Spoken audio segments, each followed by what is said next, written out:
So I'm on Skye today, the beautiful island of Skye. It's been some incredible views on the way up.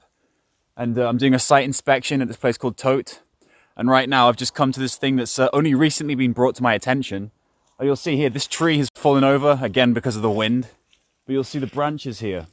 I didn't realize that this is what happens when some of the trees fall over and they're still alive. What happens is the branches then become new versions of trees. So it's as if the tree becomes like several different versions of it. But if you have a look, it's all the way along the branch and the stem itself.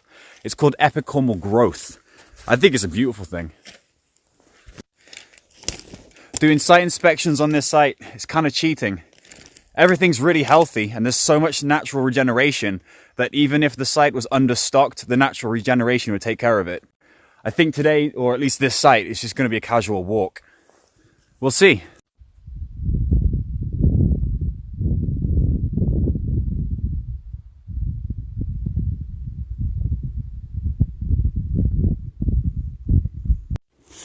Yo, so according to my GPS right here, I'm located just about here, and it's making it extremely difficult.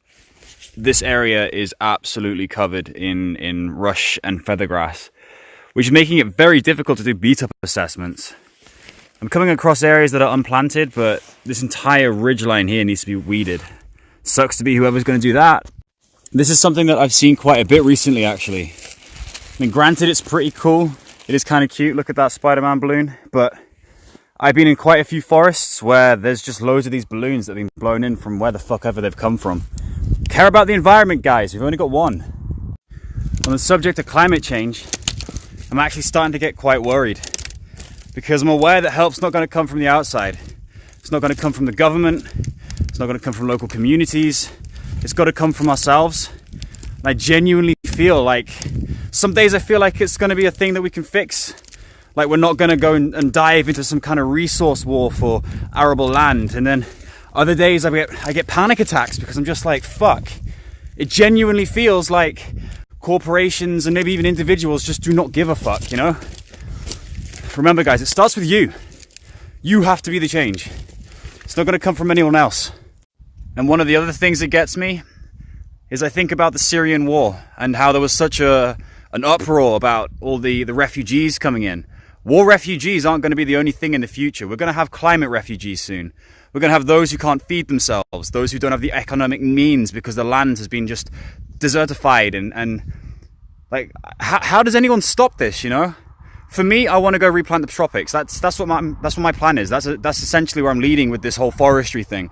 This is just like a jump off for me to get into the tropics to start planting because we need to start with the poor. We have to start with the destitute and the poor of the planet, not just our own countries. The change has to come from them too, but we can't be the ones going into the country and telling them how to do it. We have to be the ones going in and showing them how to do it. You know? Have faith. I've got faith, it's just a bit worrying. I have way too much time to think and extrapolate on these fucking hillsides.